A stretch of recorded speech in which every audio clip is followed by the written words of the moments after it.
Hello there, my name is Gavin Walsh and today is Wednesday, 26th of November 2025. And I'm recording this on the slopes in Auchnaray overlooking Ballysadare Bay in Cullinamore. Beautiful up here today, beautiful sunshine day, not a cloud, barely a cloud in the sky. Anyway, this is the St. Kevin Files, The Truth Shall Out Part 4. I want to talk to you today about a very important name in Irish aviation and the biggest name in Irish aviation at the end of World War II. And today, one of the most illustrious and historic names from Irish aviation. His name was John Cecil Kelly Rogers, and he was born in 1905 in Dunleary, County Dublin. And in his 20s, he went over to the UK and he joined British Overseas Airways Corporation, and that was the British government's, their airline that covered the overseas routes, and they were using flying boats. Now, he was the first ever to fly passengers over the Atlantic from any country anywhere in the world, over and back out of Foynes at Shannon for BOAC. And at the tender age of 32, he was the chief pilot in BOAC for all of their flying boats. He was a big name, and this is all. Even some of this is even before the foundation of Aer Lingus in 36. In 1940, a BOAC, a flying boat, a large flying boat, the Corsair flying boat, crashed in the Belgian Congo, or what is today the Democratic Republic of Congo, and it crashed down into a brackish swamp, a very narrow, winding swamp, and it crash landed, and it could not be rescued. So the first man that ever flew the transatlantic, Captain John Alcock, who flew from Newfoundland and landed in Clifton in 1919. His brother was another big wig in BOAC, and he volunteered to rescue this Corsair, and of course he failed. And Kelly, at that point, both the insurers and BOAC wrote the plane off. Now, Kelly Rogers stepped to the plate upon the failure of the famous Alcock brother, and he said that he would attempt it, subject to some small conditions. He would go and he would live there in the Congo. He would oversee the repairs in person to the flying boat Corsair flying boat, and he would want to watch the engineers as they would build a temporary dam so he could get into the plane and fly it out. He flew it out to worldwide furore, and at that point he was the world's most famous pilot. In fact, so famous was he that I believe he was King Edward gave him an OBE, an Order of the British Empire.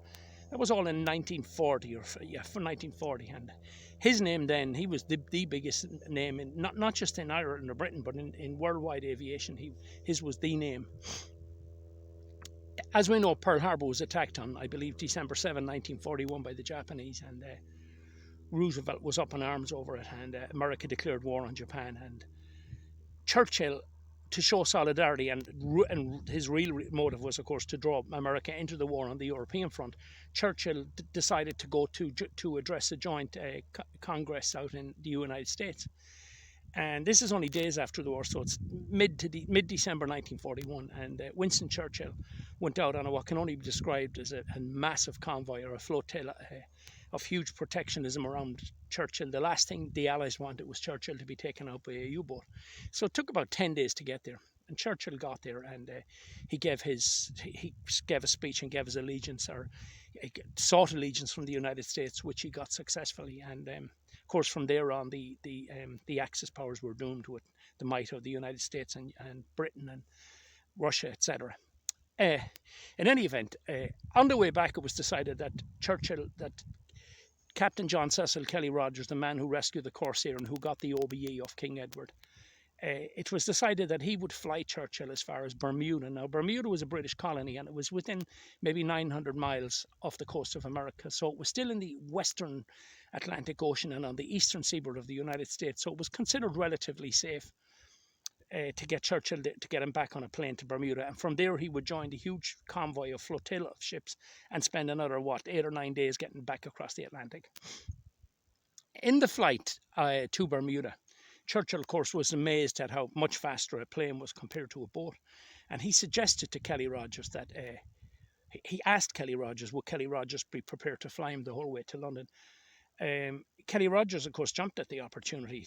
This would put him beyond the word fame or famous. And against all, when they landed in Bermuda, Churchill made his announcement to his people that he was taking a flight back, and this was against all protocol, all safety warnings. It was against everything in the book, and Churchill just said he was doing it, and that was it. He'd get back in, I think, about 18 hours instead of 12, 9 or 10 days. And Kelly Rogers jumped at the task, and they refueled, and they filled the tanks, and probably took on additional fuel somewhere to get them on that such a long journey. And they came back in another flying boat called the Berwick, much smaller than the BOSC flying boats. But in any event, on the way back, they had an armed escort of planes. And on the way back, at one point, Churchill asked Kelly Rogers, could he sit in the pilot seat and take the controls? And Kelly Rogers said, okay, you can do that. And he insisted on taking his big cigar with him, his trademark huge cigar with him. And he'd have to light it up. And Kelly Rogers said to him, just go real easy with the matches, because these things were flying bombs. And this thing was especially loaded with fuel to get the long journey back across the Atlantic Ocean. And with that, they swapped. Winston Churchill got into Kelly Rogers' seat, and Kelly Rogers took a famous photograph, which I'm going to post for you up here now. And it goes to prove that a lot of it was done in fun and jest. And at one point, Churchill actually flew the plane, and he steered it. He moved the yoke back and forward. And at one point, he said to Kelly Rogers he wanted to talk to the armed escort, and that's where Kelly Rogers says, no, you're not going to break the airwaves, because there could be espionage listening in or anything. And in any event, Kelly Rogers got Churchill back to London safe within about 17, 18 hours, and Kelly Rogers was now the most famous name in worldwide aviation.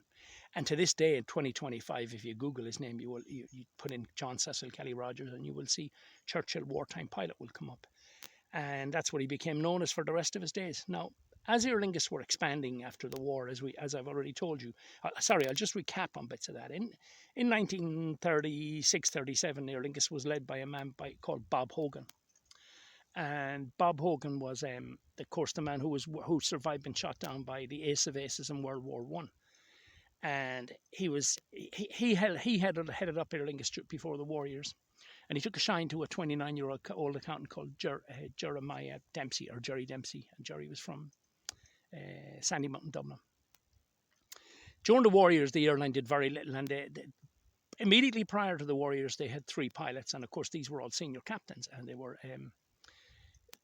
Captain Darby Kennedy, Captain Tommy Handley, and Captain Joe Hammond. With the outbreak of World War One, Captain Handley temporarily resigned and offered his services to the Irish Air Corps. And on the Irish Air Corps, he flew some very hazardous missions off the coast of Ireland, and indeed was known to have done some also work with a blind eye turned by the Irish government to assist the Allies in what became known as the Neutral Corridor. And he was a big wig himself, Captain Tommy Handley. Now, Captain Tommy Handley and Captain John Cecil Kelly Rogers would lock horns many times, and would, as you will see when it comes into our story, on the fateful night of January 10, 1952. In any event, after the war, the 3 big pilots were back in air. The pilot that left, which was Captain Tommy Handley, along with Captain Joe Hammond and Captain Darby Kennedy, they were all the big 3 men in Aer Lingus.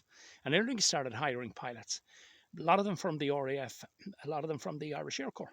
But the RAF was better suited because they were DC-3 pilots, and they'd only have to go a short conversion course to civilian piloting. In 1947, it was decided that who better, with the expansion of Aer Lingus taking place rapidly under the 1946 Anglo-Irish Air Agreement, which I've already explained to you, it was decided that who bigger and better a name to have on the Aer Lingus ticket than Captain John Cecil Kelly Rogers. And his name appeared obviously on the bottom of every letterhead. Now, to my knowledge, and I'm virtually certain of this, Captain John Cecil Kelly Rogers never flew a revenue passenger for Aer Lingus. He was like a token pilot, and needless to say, his name could open doors at the highest echelons of the British establishment. The mere mention of his name, I should say. He came on board, and he was known by any of the non-Engineering pilots that I've interviewed. He was known as being a very brash and arrogant man, and he walked around, he paraded was the word that was used, around the dog with his pet boxer dog, around the airport with his pet boxer dog. and a lot of the pilots didn't like him, quite frankly, and there would obviously have been an envy there as well. But Captain Kelly Rogers was one of the main suggestors of getting rid of the radio operators in Aer Lingus to save money.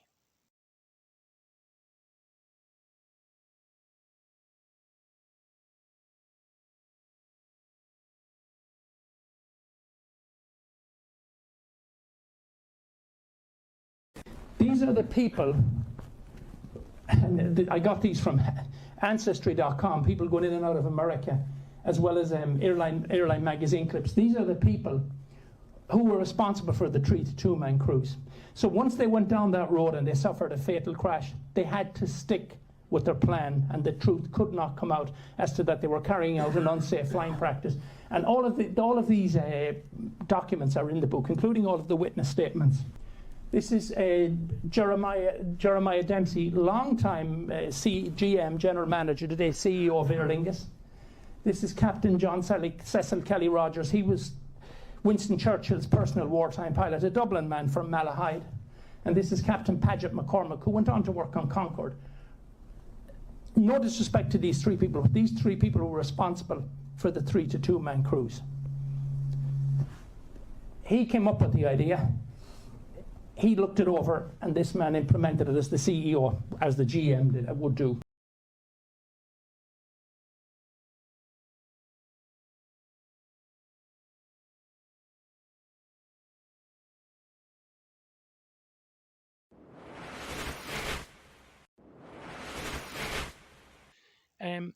All the circumstances were in place by September 1951, and nobody could see it coming, but coming it was. Now, there were 1 or 2 other factors, and I will go into them in the next video.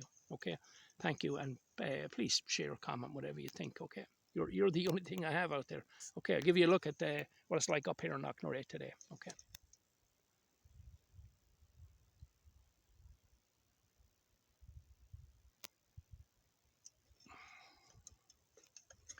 Now, ain't that just beautiful? Okay, cheers, guys.